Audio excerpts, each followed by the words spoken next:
Waalaikumsalam warahmatullahi wabarakatuh. Waalaikumsalam. Baik, teman-teman, kemarin kita sudah bahas masalah frontliner, kita sudah bahas tentang back office. Nah, ini di sini kita bahas seperti tadi Bapak bilang, kita bahas masalah kemampuan negotiation skill yang nanti entah tidak cuma digunakan di dunia perkantoran, itu juga nanti di kehidupan sehari-hari supaya kalian bisa praktekkan. Nah, untuk supaya nanti kalian bisa praktekkan lebih baik lagi, kita bahas teorinya dulu ya hari ini.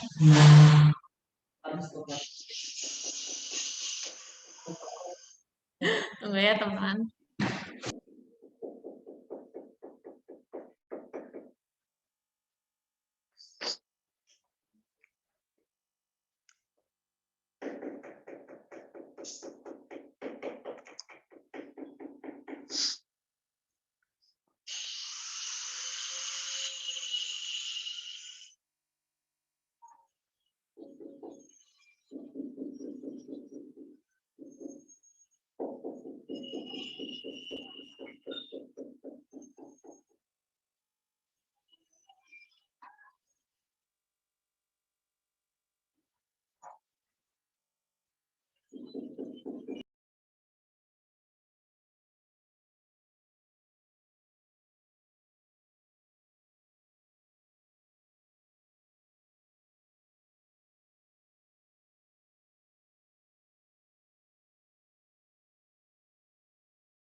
sorry ya, ada sedikit gangguan.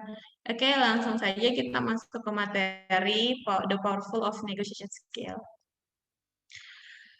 Kemampuan negosiasi skill itu ya penting untuk di mana saja di dunia kerja, entah kalian nanti pada saat melamar pekerjaan itu bakalan berguna buat kalian.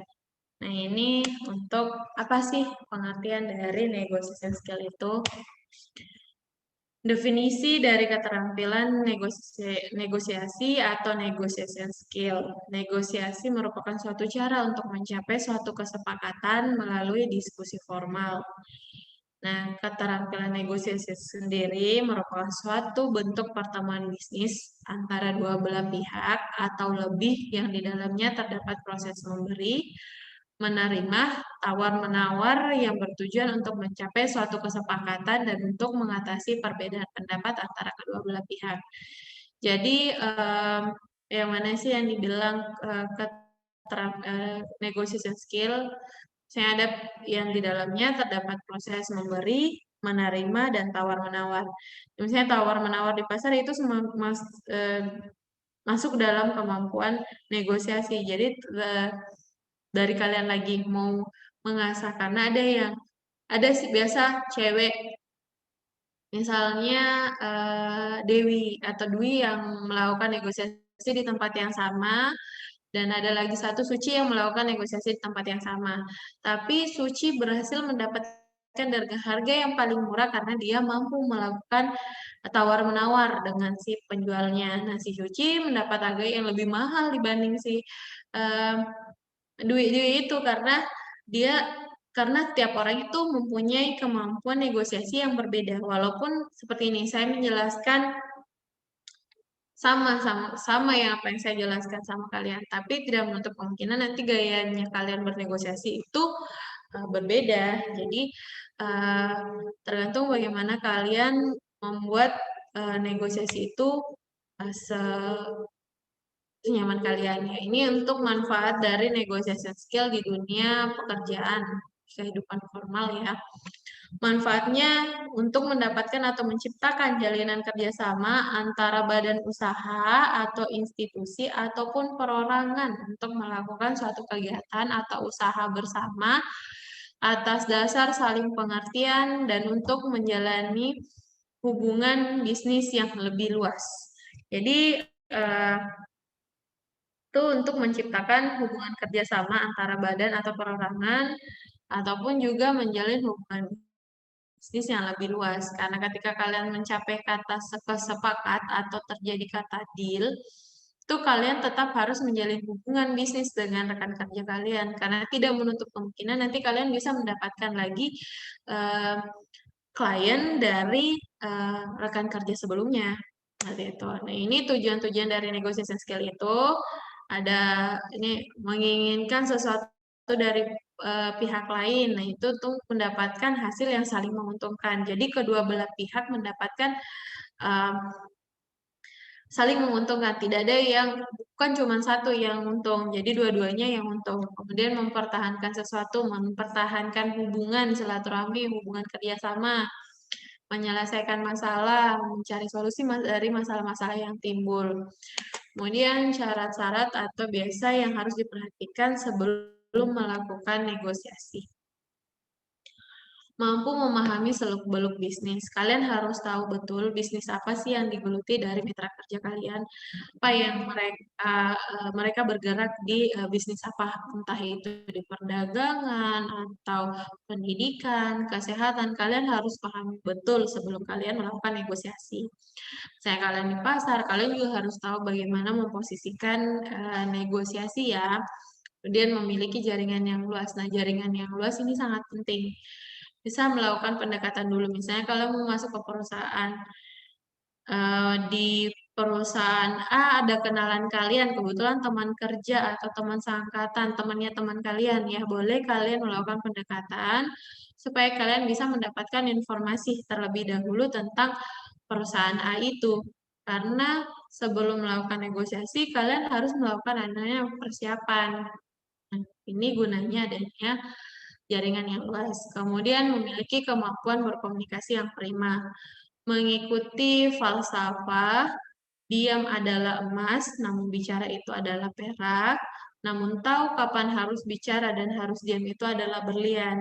Jadi kalian harus tahu timingnya, timing untuk berbicara, timing kapan harus diam, supaya kalian bisa memahami betul klien kalian. Kalian juga harus jujur, kredibilitas, dan bisa dipercaya.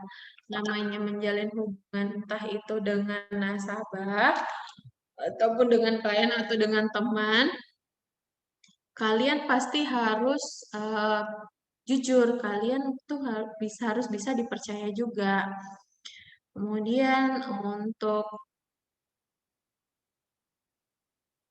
memahami bahasa tubuh dan profil pihak lawan. Nah, ini kalian juga harus pahami betul.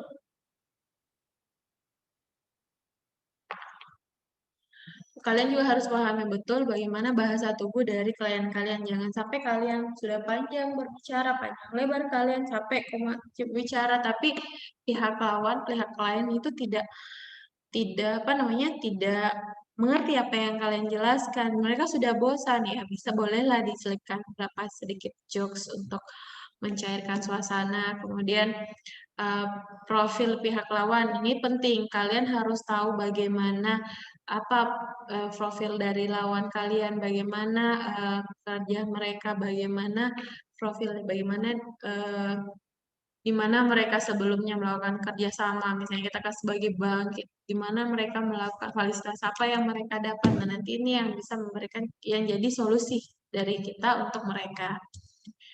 Ini hasil yang ingin kalian dapatkan pada saat melakukan negotiation skill, yaitu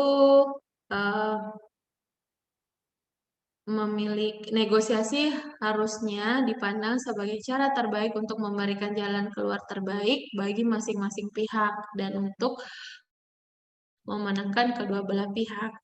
Jadi itu seperti tadi tujuannya dari negosiasi itu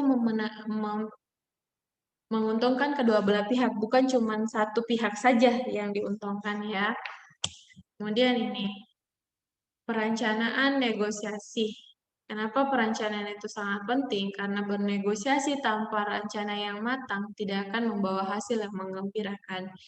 Jadi, sebelum rapat atau sebelum melakukan negosiasi, kita harus tahu, kita harus melakukan persiapan yang matang supaya kita nanti bisa percaya diri pada saat memaparkan apa yang ingin kita jelaskan, solusi-solusi apa yang kita ingin berikan kepada klien kita. Nah, ini untuk framework dari tahapan-tahapan untuk bernegosiasi. Nah, pada saat itu tujuan dari negosiasi kita harus tahu apa sih tujuan dari rapat ini, apa tujuannya saya melakukan negosiasi dengan bertemu dengan perusahaan si A, apa yang ingin saya capai. Dan kalian juga harus tahu bagaimana batasan-batasannya, informasi klien, pilihan klien, dan yang terakhir itu adalah alternatifnya. Oke, kita bahas satu-satu tentang framework-nya. Kita mulai dari tujuan negosiasi. Sebelum melakukan negosiasi dengan perusahaan A, kalian harus tahu apa sih yang ingin kalian capai, strategi apa yang ingin kalian pakai untuk mencapai hasil yang kalian inginkan, untuk mencapai tujuan apa yang kalian dapat di perusahaan A. Kemudian selanjutnya kalian juga harus tahu batasan-batasan apa yang harus kalian yang tidak boleh kalian bahas, apa yang harus kita bahas, apa yang tidak boleh kita bahas. Di mana kita cari tahu batasan-batasan itu? Nah, itu tadi gunanya melakukan pendekatan dulu, memiliki jaringan yang luas. Kalau kita tidak mempunyai jaringan yang luas, boleh kita datang dulu ke kantor A, ketemu dengan bendaharanya. Ini sebelumnya melakukan dulu pendekatan dengan bendahara atau salah satu karyawannya. Ini sebelumnya bekerja sama dengan apa, transaksinya di bank mana, salarinya di mana, ya kita cari tahu seperti itu. Kalau misalnya kita dari bank kan, fasilitas yang mereka dapat apa, diberikan kemudahan atau tidak, seperti itu untuk batasan-batasannya. Kemudian untuk persiapan yang baik adalah salah satunya dengan mencari dan mempersiapkan segala informasi tentang klien, kita dibutuhkan keterampilan proses dan waktu dalam mengumpulkan informasi. Nah, ini tadi boleh mungkin cari tahu informasinya di internet. Kalau tidak, itu tadi kita cari informasinya lagi di bendaharanya, di temannya dengan kantornya sebelum melakukan namanya rapat atau audiens atau sehingga tercapai kata deal. Jadi, ada pendekatan-pendekatan dulu yang kita lakukan untuk mendapatkan informasi yang tentang klien supaya solusi yang kita berikan itu sesuai dan klien merasa nyaman sama kita. Nah, ini setelah kalian mendapatkan informasi tentang klien, untuk mendapatkan hasil negosiasi yang baik, kita perlu mengetahui sekaligus mengantisipasi kemungkinan langkah-langkah apa yang akan diambil oleh klien kita.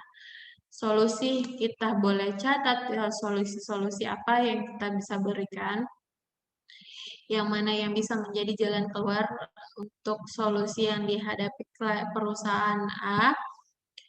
Nah, ketika terkumpul solusi itu, kita mencatatnya itu tadi garis besarnya dulu. Kemudian kita mempersiapkan alternatifnya juga. Alternatifnya ini jangan sampai nasabah tanya atau klien tanya sama kita, tapi kita tidak bisa menjawab, nah itu nanti akan menjadi nilai minus buat kita. Jangan sampai yang tadinya nasabah sudah mengatakan deal, sudah ada kesepakatan deal, tapi karena kita tidak bisa menjawab pertanyaannya dia, bisa saja itu kesepakatan deal tidak terjadi lagi. Nah, kalaupun kalian tidak bisa bahas, kalaupun kalian tidak bisa menjawabnya pada saat itu, boleh kalian minta waktu lagi untuk dilakukan negosiasi ulang atau pertemuan ulang. Nah, itu untuk framework atau tahapan-tahapan dan untuk sebelum melakukan negosiasi. Nah, ini ada beberapa mitos yang biasa timbul pada saat kalian melakukan negosiasi. Mitos biasa ada yang mengatakan negosiator merupakan talenta alamnya. Kenyataannya, kalau kalian ada kemampuan untuk mengembangkan kemampuan bernegosiasi, itu kalian bisa menjadi negosiator yang handal. Pada dasarnya, setiap orang sih punya kemampuan untuk bernegosiasi. Kalian semua bisa melakukan tawar-menawar, entah di pasar atau di mana, teman kalian yang menjual. Kalian tuh sebenarnya punya kemampuan negosiasi, tapi tergantung dari orangnya lagi. Mau mengasah kemampuan negosiasinya mereka, mau belajar, mau mengembangkan lagi, itu kembali ke kemampuan negosiator handal. Ada juga mitos mengatakan negosiator handal tergantung pada intuisinya, pada kenyataannya. Negosiator yang handal selalu melakukan persiapan dengan baik. Jadi, sebelum melakukan negosiasi, kalian harus mempersiapkan segala apa yang ingin kalian sampaikan. Jangan sampai kalian nanti menjelaskan out of the box. Jangan sampai kalian menjelaskan secara keseluruhan dari produk-produk kalian, yaitu kan nanti kalian capek. Klien juga bakal bosan sendiri kalau kalian terlalu banyak menjelaskan. Makanya kalian jelaskan sesuai dengan seperlunya saja, sesuai dengan apa yang mereka butuhkan supaya klien juga bisa memposatkan perhatiannya kepada kita. Untuk menjadi negosiator yang baik harus banyak bicara. Ini mitosnya. Kenyataannya kita harus tahu kapan timingnya harus berbicara, kapan harus mendengar. Karena jangan sampai solusi yang kalian berikan itu tidak sesuai dengan masalah yang semestinya. Klien belum menjelaskan secara detail masalah yang mereka hadapi, tapi kalian sudah memotong pembicaraan dan memberikan solusi. Nah, kalian kan akan capek sendiri ketika nasabah bilang bukan solusi itu yang mereka harapkan. Nanti kalian lagi yang capek menjelaskan. Makanya lebih baik kalian mendengarkan dulu. Setelah nasabah selesai menjelaskan tentang masalah-masalah yang mereka hadapi, kalian baru berbicara tentang solusi yang kalian berikan. Kemudian mitos selanjutnya, wanita tidak dapat bernegosiasi sebaik pria. Pada kenyataannya banyak juga negosiator wanita yang lebih handal karena menciptakan gaya sendiri. Mereka mereka lebih membangun komunikasinya biasa lebih asik ya, lebih enjoy dengan gayanya mereka sendiri, dengan lemah lembutnya mereka, dengan caranya mereka. Itu banyak juga yang negosiator wanita yang handal. Kemudian mitos selanjutnya, negosiator berpengalaman selalu menang. Belum tentu. Negosiator yang baru juga bisa mengalahkan negosiator berpengalaman kalau dia mempunyai persiapan yang baik. Nah, negosiator yang berpengalaman walaupun tidak mempunyai persiapan yang baik itu tidak menutup kemungkinan mereka juga bisa kalah sama mereka yang mempunyai pengalaman. Kemudian ini untuk beberapa kesalahan umum dalam bernegosiasi. Pertama, kegagalan teknik, kegagalan persiapan, dan kegagalan sikap. Untuk kegagalan teknik itu biasanya persiapan penawaran yang buruk, karena tidak adanya persiapan khusus, persiapan yang matang untuk melakukan negosiasi sampai persiapannya yang buruk. Nah, ini biasanya sampai cara pemaparannya kita itu tidak jelas, cara pemaparannya itu kita terbata-bata. Nah, ini karena tidak adanya persiapan. Kemudian mempersiapkan hal untuk kebaikan sepihak. Ini seperti tujuan tadi yang seperti saya bilang, negosiasi itu kebaikan dua belah pihak, bukan cuma sepihak. Kemudian tidak memahami apa yang diinginkan oleh pihak lain. Nah, ini karena tidak mendengarkan dengan baik apa yang dibutuhkan klien. Makanya dia tidak memahami kegagalan teknik ini, tiga kegagalan teknik yang biasa dilakukan, yang bisa membuat negosiasi menjadi gagal. Dan dari segi persiapan, tidak dapat meyakinkan pihak lawan dalam bernegosiasi. Karena tidak adanya persiapan, sampai akhirnya caranya menjelaskan itu tidak jelas, terbata-bata. Nah, klien sampai merasa ragu sendiri pada nasabah. Membiarkan negosiasi didominasi oleh pihak lain. Nah, ini kalian harus tahu kapan harus berbicara, kapan harus diam. Nah, ini supaya kalian tidak cuma satu yang mendominasi negosiasi. Semua diberikanlah kesempatan bicara. Memberi dan tidak berdagang pada saat negosiasi berlangsung atau rapat berlangsung, janganlah kalian sambil berdagang ya, jangan. Dan ini dari kegagalan sikap, merasa bahwa saya harus menjawab pertanyaan tersebut dengan segera. Jangan sampai ini, kalian memotong pembicaraan karena kalian terburu-buru ingin menjawab, tapi itu sebenarnya salah. Jadi makanya kalian harus diam, mendengarkan apa yang diharapkan, apa yang dibutuhkan oleh klien. Kalian juga jangan memaksakan kehendak, kemudian menyepelekan atau menganggap sesuatu itu mudah. Nah, ini juga yang perlu tidak percaya dirinya tidak boleh terlalu berlebihan ya. Yang namanya berlebihan itu tidak baik. Jadi percaya dirinya bolehlah dikontrol kalau misalnya memang kalian sudah yakin kalian bisa, tapi jangan sampai terlalu percaya diri nanti klien malah bilang yang klien pertamanya tadi sudah sudah terpukau dengan kalian, tapi karena kalian terlalu percaya diri, kalian over caranya,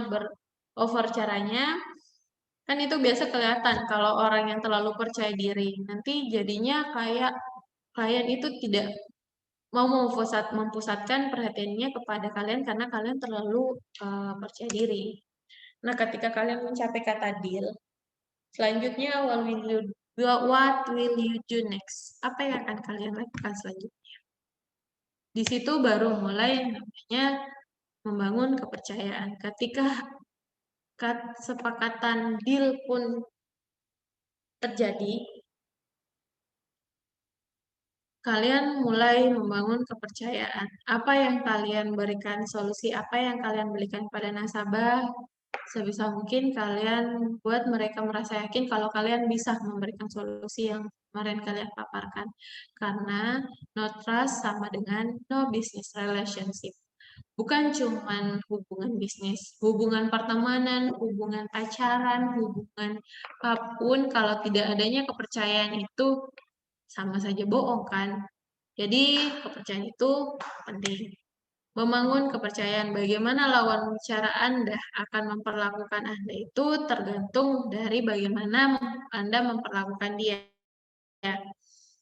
Kalau kalian baik dan sopan memperlakukan dia, ya pasti dia akan memperlakukan baik juga ke kalian. Tapi kalau kaliannya yang sok-sok atau agak bagaimana cara menjelaskan, ya jangan salahkan mereka kalau mereka juga acuh tak acuh pada kalian. Jadi, ingat lawan bicara Anda akan memperlakukan Anda tergantung bagaimana kalian memperlakukan mereka.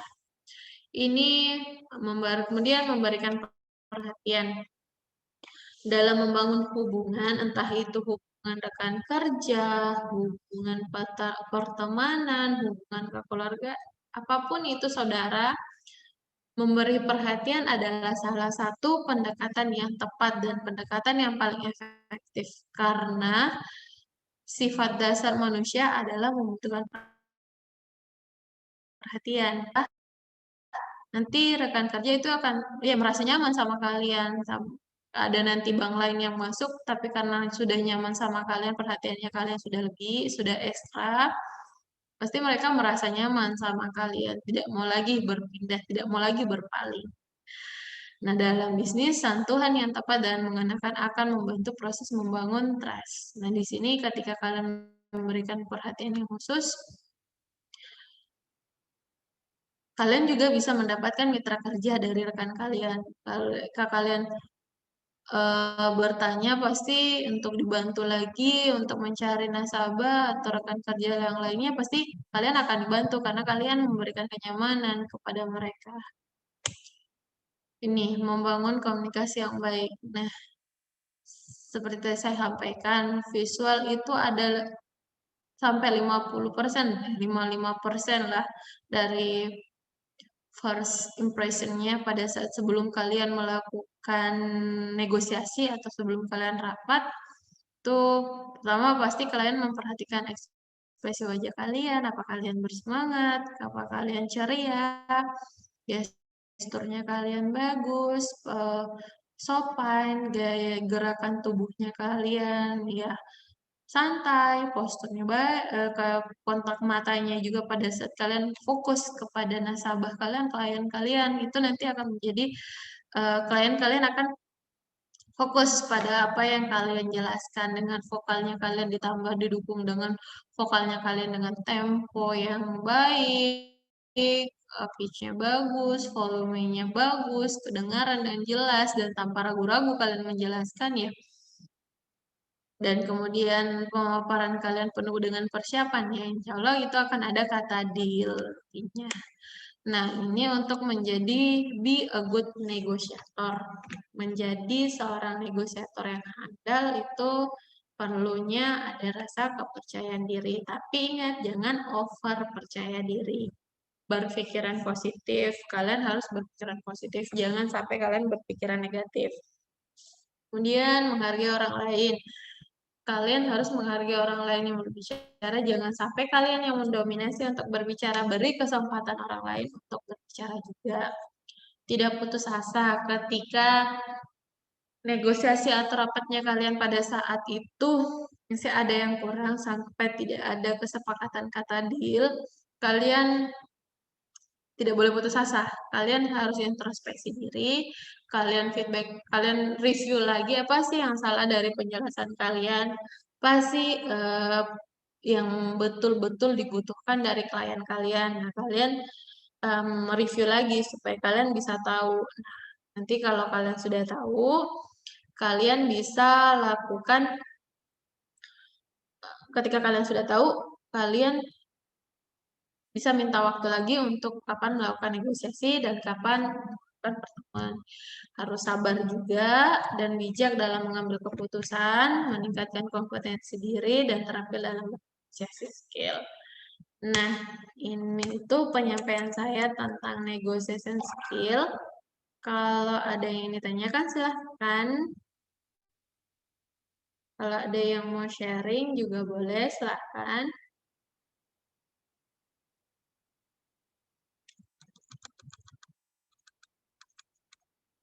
Kalau ada yang belum jelas, boleh bertanya, teman-teman. Terus saya yang bertanya ya.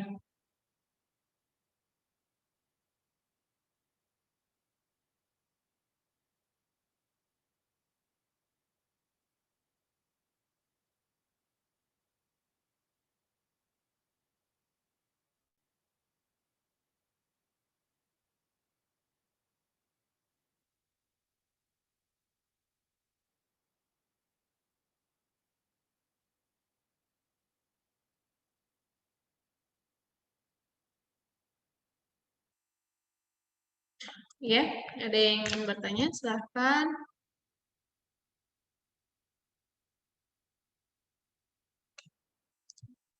Tadi ada ya, Femo. Atau saya yang bertanya, kalau tidak ada yang bertanya. Minggu lalu di kelas ini ya, yang kemarin yang ada yang bertanya, bagaimana kalau memasukkan surat magang? Memang kelas ini ya? Iya, Kak. Ya, kemarin kalau ada yang memasukkan surat magang, boleh diantar langsung ke veteran. Kalau mau, boleh bawa ke veteran atau chat ke saya. Tapi kalau ada di titip, boleh titip di satpam, bilang buat saya ya, buat Sari. Kalau memang kalian memasukkan surat, nanti saya sampaikan ke pimpinan. Oke, ada yang mau bertanya, silahkan. Atau saya yang bertanya nanti. Mengerti Ji, semua tentang negosiasi atau agak saya terlalu cepat menjelaskan. Jadi negosiasi ini nanti akan bermanfaat buat kalian juga pada saat kalian melamar pekerjaan. Karena kan pada saat melamar pekerjaan ada tahapan namanya tahapan interview. Nah, di tahapan interview nanti itu kalian pasti akan diminta bagaimana cara bagaimana kalian menjelaskan keahlian kalian, bagaimana kalian menjual kemampuan kalian. Nanti kalian ditanya seperti itu. Nah, ketika kalian mampu menjelaskan dan mempromosikan diri kalian, itu nanti akan menjadi nilai plus buat kalian. Dari pertama tadi bagaimana first impression-nya kalian, yaitu dari penampilan, dari caranya kalian masuk ruangan, caranya kalian salam, caranya kalian berdiri, dan caranya kalian duduk juga dan menatap interviewer itu nanti akan jadi nilai plus, itu akan dinilai juga. Nah, caranya kalian juga menjelaskan bagaimana kemampuan kalian, bagaimana kalian menjual kemampuan itu nanti juga akan dinilai. Tapi ingat ya, yang namanya berlebihan itu tidak baik. Ke PD boleh, itu pasti harus. Tapi kalau berlebihan jangan juga ya, nanti akan jadi nilai negatif juga buat kalian kalau kalian terlalu over PD. Oke, ada yang ditanyakan? Boleh. Sebelum saya bertanya,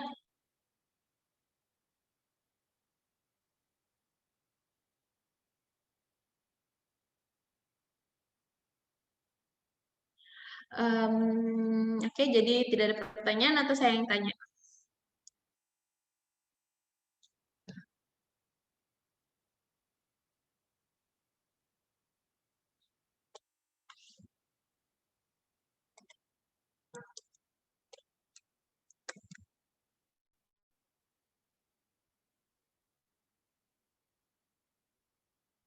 Oke, baik. Karena tidak ada pertanyaan, mungkin masih ada waktu.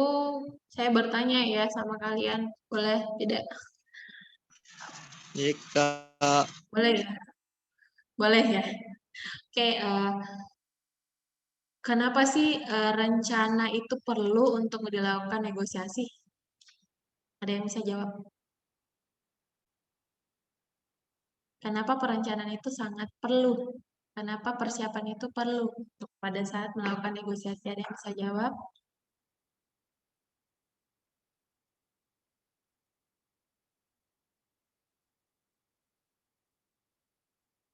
Reski mungkin bisa jawab?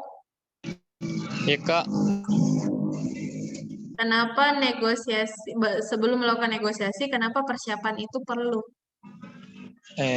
persiapan dalam melakukan negosiasi itu sangat perlu Kak, karena supaya kita tahu apa-apa yang ingin kita angkat di saat kita ingin melakukan suatu negosiasi, supaya tidak terjadi apa ini Kak, pembahasan dengan orang yang kita lakukan untuk berkomunikasi. Misalkan kita ingin melakukan negosiasi bisnis dengan perusahaan apa mungkin Kak, kita harus cari tahu seluk-beluk terkait perusahaan itu. Kita harus tahu perusahaan itu bergerak di bidang apa, supaya kita ada pembahasan dalam sektor negosiasi yang kita lakukan Kak. Gitu mungkin. Oke, terima kasih Reski. Ada lagi yang ingin menambahkan?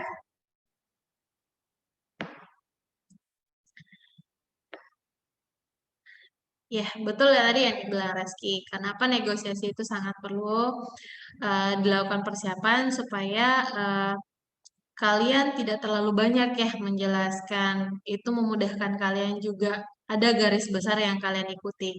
Kalian tidak terlalu capek juga menjelaskan semua produk yang ada. Kalian cuma menjelaskan apa yang sesuai dengan kebutuhan dari perusahaan yang ingin kalian temui dengan klien kalian. Jadi, sebelum melakukan negosiasi yaitu tadi harus mempersiapkan harus ada persiapan yang matang. Nah, kalau kesalahan-kesalahan ada yang ingat kesalahan-kesalahan umum tadi apa yang biasa timbul dalam pada saat melakukan negosiasi, kesalahan umum yang biasa timbul yang itu harus dihindari. Nah, itu dari kegagalan tadi ada kegagalan teknik, ada kegagalan persiapan, ada yang ingat? Terlalu percaya diri Kak. Yes. Sama lagi, apalagi ya Shidi kayaknya terlalu percaya diri ini dia. Nah, jadi AS ada lagi yang biasa menjadi penghambat untuk kalian melakukan sebuah namanya negosiasi ya. Sebisa mungkin sebelum kalian negosiasi, kalian harus hindari itu. Ada lagi? Persiapan tawaran yang buruk, Kak. Yes, betul. Persiapan yang buruk. Nah, ada lagi yang semua?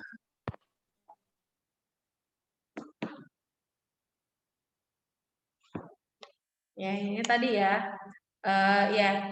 Tadi adanya persiapan yang buruk, penawaran yang buruk, persiapan yang hanya untuk sepihak, kemudian tidak memahami apa yang diinginkan pihak lain. Kemudian ini ada dari persiapan juga, tidak adanya persiapan yang tidak dapat meyakinkan pihak lawan, dari kegagalan sikap juga memaksakan kehendak, terlalu percaya diri juga. Ya, ini sebisa mungkin kita harus hindari sebelum melakukan negosiasi. Oke, saya lagi bertanya atau kalian yang mau bertanya?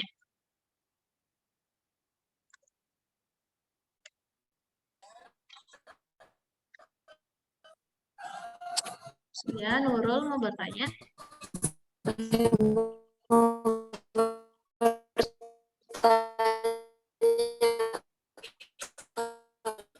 Nurul, maaf, suaranya kayak robot, nggak jelas. Bagaimana Kak cara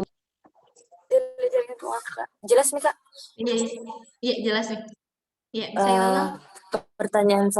Pertanyaan saya Kak, bagaimana cara menarik perhatian lawan bicara saat kita baru bertemu untuk pertama kali Kak, supaya terlihat yakin lawan bicara terhadap kita.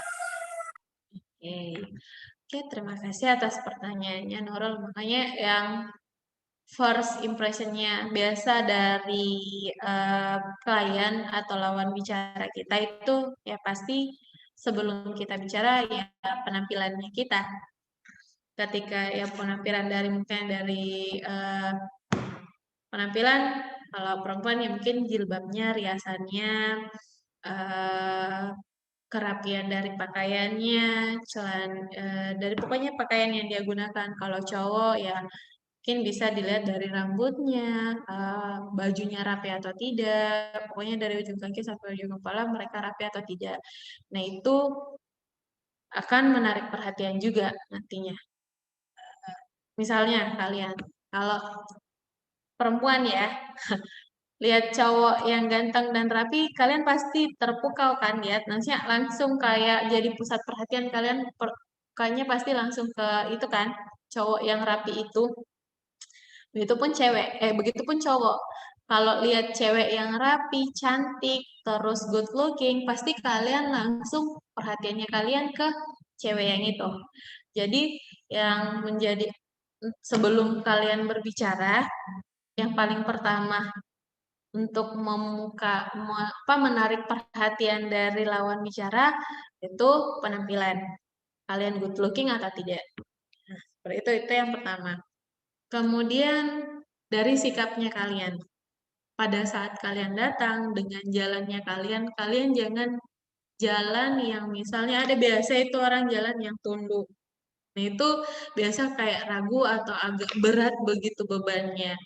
Janganlah perlihatkan. Kalian jalan bagaimana kalau kalian jalan semestinya yang jalan dengan santai lah. Kemudian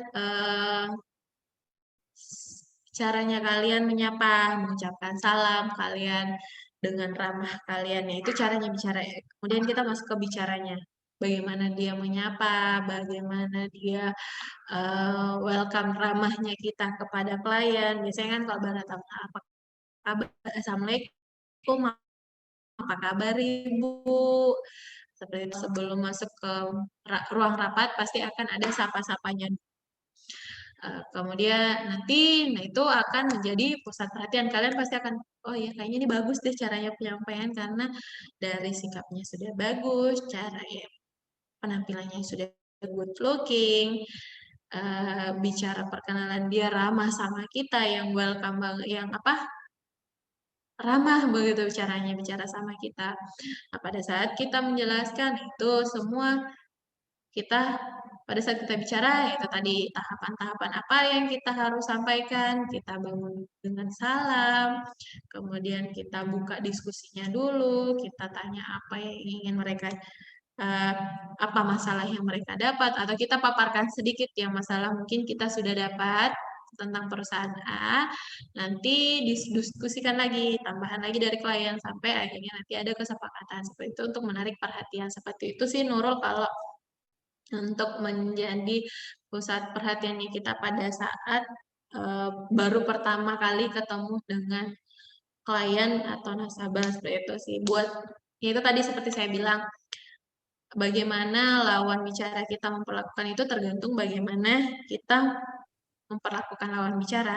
Kalau kita ramah, pasti klien kita juga itu pasti akan ramah. Kalau kita juga tersenyum, pasti lawan bicara kita juga itu akan ikut tersenyum juga kan. Kalau ya biasa sih kadang ada orang yang tidak senyum juga sama kita walaupun kita senyum, ya mungkin itu karena dia tidak lihat. Itu sih Nurul kalau untuk membuat orang terpukau menjadi melihat kita jadi pusat perhatiannya kita, pusat perhatiannya orang ke kita. Itu sih Nurul. Sudah jelas atau ada tambahan lagi? Oke, Kak. Oke, teman-teman yang lain ada? Masih bisa bertanya lagi, Kak? Masih bisa, masih ada waktu. Boleh, silahkan. Masih bisa bertanya, Kak? Iya, silahkan.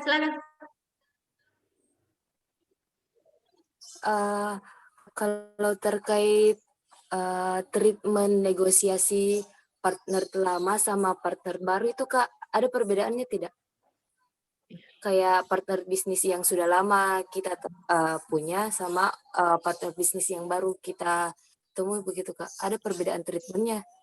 Oke, terima kasih atas pertanyaannya. Kalau itu sih, kalau ya itu tergantung ya. Kalau biasa partner yang lama itu mungkin karena sudah akrab, jadi lebih enak lagi cara penyampaiannya, lebih tidak tidak kaku lagi cara menyampaikannya. Apa yang mereka butuhkan ya biasa langsung cerita sama kita. Kita tidak perlu tanya lagi sama mereka. Dia cuma langsung bilang, ih kalau masalah seperti ini saya dapat, kenapa ada masalah begini, apa solusinya? Ya, mereka langsung menyampaikan tanpa kita tanya lagi. Kita memberikan solusi, bilang, oh iya Bu, nanti saya bantu Ki untuk masalah yang itu, gampang nih masalahnya. Jadi penyampaiannya itu lebih friendly Ki lagi, lebih apa lagi, lebih tidak kaku nih begitu. Nah, kalau yang baru kita temui kan kita baru baru mau tahu bagaimana sih klien kita yang ini, apa mereka orangnya enjoy. Kan biasa ada klien yang orangnya enjoy, ada yang easy going, yang gampang untuk bergaul, ada juga yang agak keras. Nah, itu kita harus tahu dulu bagaimana. Jadi nanti pada saat ada kata deal, kita baru mau memahami mereka. Makanya kita harus pahami dulu, kita memberikan perhatian supaya kita bisa memahami orang ini sepertinya bagaimana. Dia juga mau orang yang kayak lebih akrab lagi, mengakrabkan diri, atau mereka orangnya yang agak harus formal. Kan ada biasa seperti itu sih. Jadi kalau menurut saya sih lebih enak cara penyampaiannya, lebih enak treatmentnya sama orang yang lama. Karena itu uh, lebih lebih gampang lagi sama cara penyampaiannya kalau ada kendala-kendalanya. Kalau orang baru kan kita baru menyesuaikan lagi. Jangan sampai kita pukul rata, itu harus kayak teman cara treatmentnya, tapi ternyata dia orangnya harus formal ya. Kita menyesuaikan juga bagaimana pimpinannya ini. Seperti itu sih Nurul kalau untuk treatmentnya. Jadi pintar-pintarnya kita pintar-pintarnya kita menilai lah, oh ini cocoknya seperti ini, cocoknya seperti ini. Karena seperti halnya kita kalau di dunia pertemanan, oh itu dia orangnya bisa diajak ajak bercanda. Oh kalau yang si A, si Reski enak diajak bercanda kalau mau sambil kerja tapi sambil bercanda. Oh si Nia kalau kerja ya kerja, tidak boleh bercanda, harus formal gitu. Beda lagi ketika ketemu sama Ananda. Tuh dia tahu kapan harus bercanda, kapan harus nyampainya ini kapan harus bercanda, kapan harus serius. Seperti itu sih, Nurul. Karena kan setiap manusia itu beda-beda perlakuan. Jadi tergantung bagaimana treatmentnya, itu tergantung bagaimana kita ketemunya dengan orang yang seperti bagaimana sih. Personalnya bagaimana maksudnya. Bagaimana Nurul? Iya Kak, terima kasih sudah jelas kayaknya. Amat. Ya, masih ada lagi yang ingin bertanya, masih ada waktu.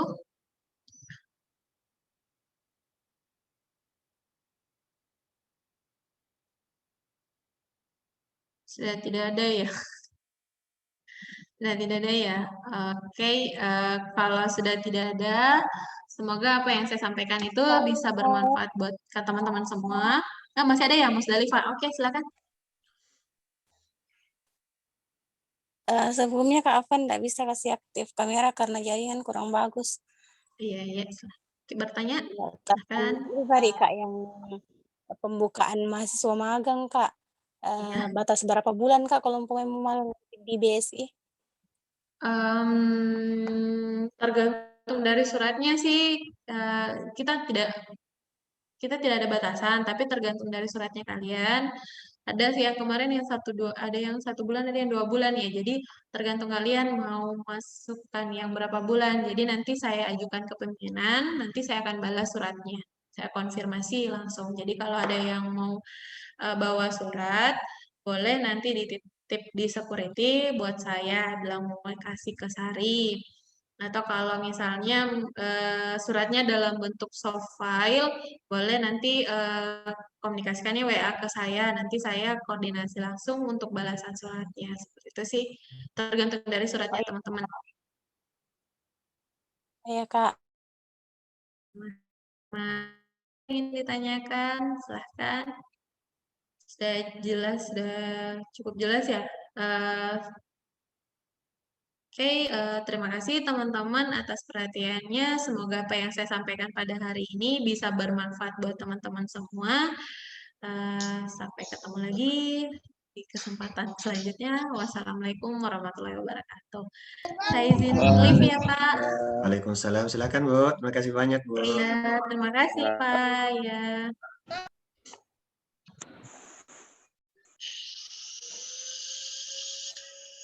Baik, teman-teman, masih ada yang belum tulis namanya di kolom chat yang absensi? Oke, sudah semua ya.